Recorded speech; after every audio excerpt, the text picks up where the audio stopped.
Hoje falamos sobre hiperatividade e déficit de atenção nos adultos. Vamos ter a oportunidade também de falar sobre síndrome vertiginoso e sobre a questão das vertigens, quais as causas e se existe uma cura ou não e a maneira de controlar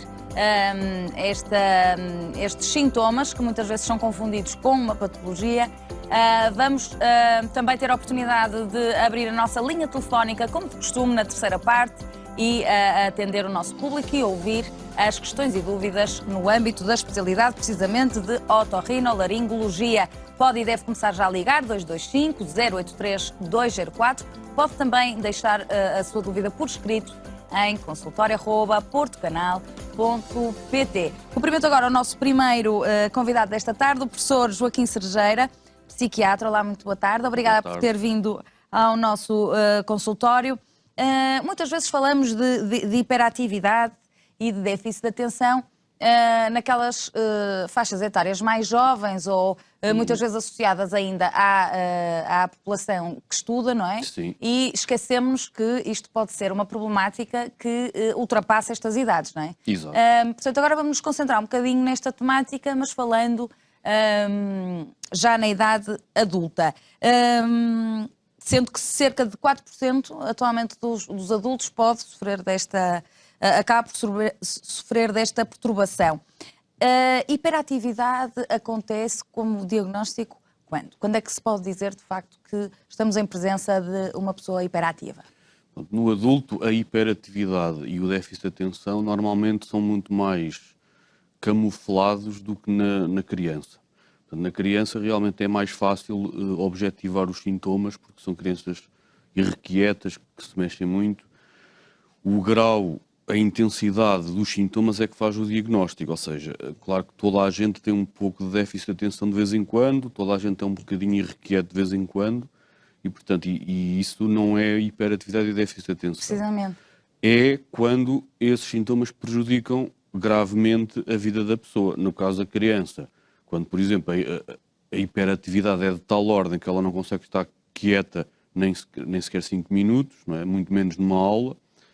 O déficit de atenção é de tal ordem que ela não consegue processar informação nenhuma e, portanto, não consegue aprender, não retém nada. Portanto, isso é grave, porque a criança passa aos anos e não aprende, não consegue desenvolver as suas capacidades. No caso do adulto, realmente acontece a mesma coisa, ou seja, não é por a criança ou o jovem atingir os 18 anos que deixa de ter os sintomas. E, embora há uns anos atrás não se atendia muito a esta questão nos adultos, porque realmente os sintomas iam melhorando, hoje em dia sabe-se que não é tão assim quanto isso, porque o que vai melhorando é a hiperatividade. Ou seja, o adulto já não tem tanta inquietação motora, quer dizer, consegue controlar melhor os movimentos e já está quieto. O problema do adulto continua a ser o déficit de atenção, ou seja, o que os estudos mostram é que, à medida que o jovem vai crescendo e que vai atingindo idades mais avançadas, melhora da parte motora, mas não melhora tanto da parte do déficit de atenção. Porque são dois conceitos que estão ligados, não é? Aliás, Sim. A patologia não se chama só atualmente hiperatividade, vem sempre associado com hiperatividade. Exatamente. E déficit de atenção. O sintoma principal é o déficit de atenção. A hiperatividade é um sintoma acessório, que muitas vezes é o mais evidente, mas não é o mais importante. O mais importante realmente é o déficit de atenção, porque isso é que compromete mais a capacidade da pessoa a aprender coisas e conseguir lidar com o dia-a-dia.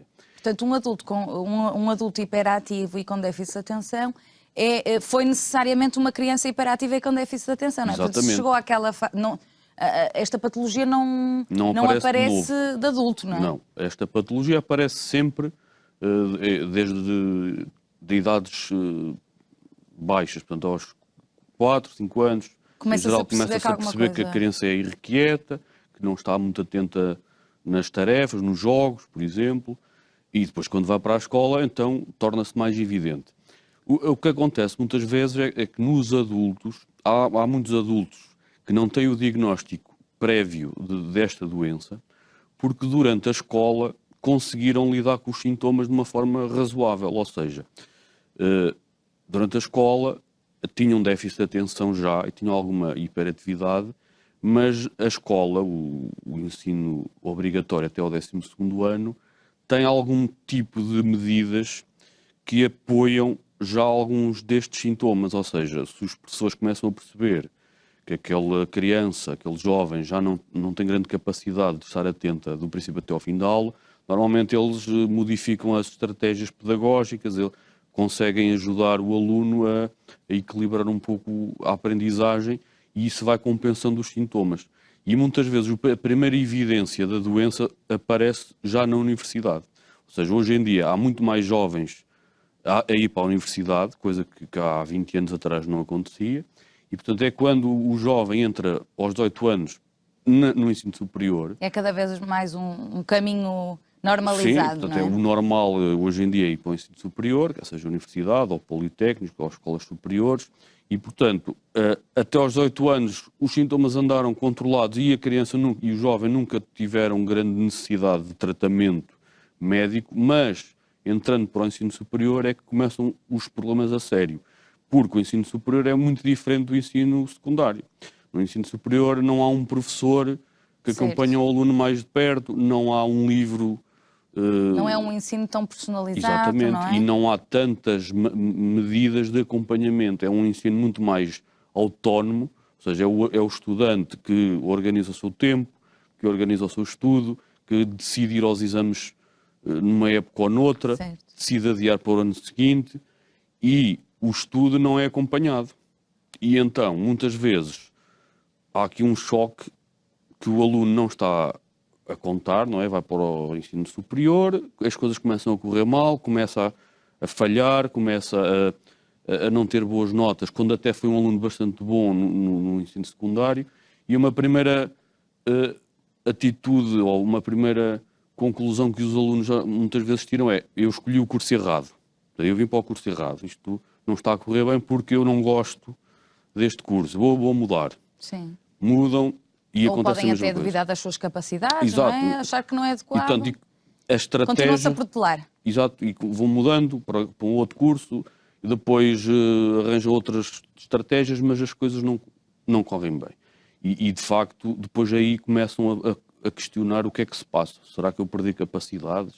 Será que eu não sirvo para isto? Eu vou ter que arranjar uma profissão mais básica porque eu não consigo acabar. Portanto, e isso gera grande insatisfação. As próprias famílias começam a questionar, porque investem muito do seu dinheiro, do seu tempo e das suas expectativas no jovem que gostam que tire o curso, não é? Portanto, há aqui normalmente um conjunto de fatores que levam a que o jovem fique deprimido e muitas vezes isso depois oculta o verdadeiro diagnóstico, que é a hiperatividade e o déficit de atenção. Ou seja, o jovem já aparece com sintomas de alterações do sono, com depressão, com baixa autoestima e quem não estiver habituado a este tipo de patologia pode pensar: bem, este jovem realmente está deprimido e é esse o problema dele. Só que não é só isso. Ou seja, ele está deprimido não só na sequência já da sua dificuldade de conseguir processar informação, de conseguir organizar o seu tempo, de conseguir levar uma tarefa do princípio até ao fim. Portanto, isso são questões muito importantes nestes jovens adultos que têm PHDA e que não tiveram antes o diagnóstico, porque antes as coisas até corriam bem, portanto, iam tendo boas notas e, portanto, não era assim tão óbvio que eles sofressem desta patologia.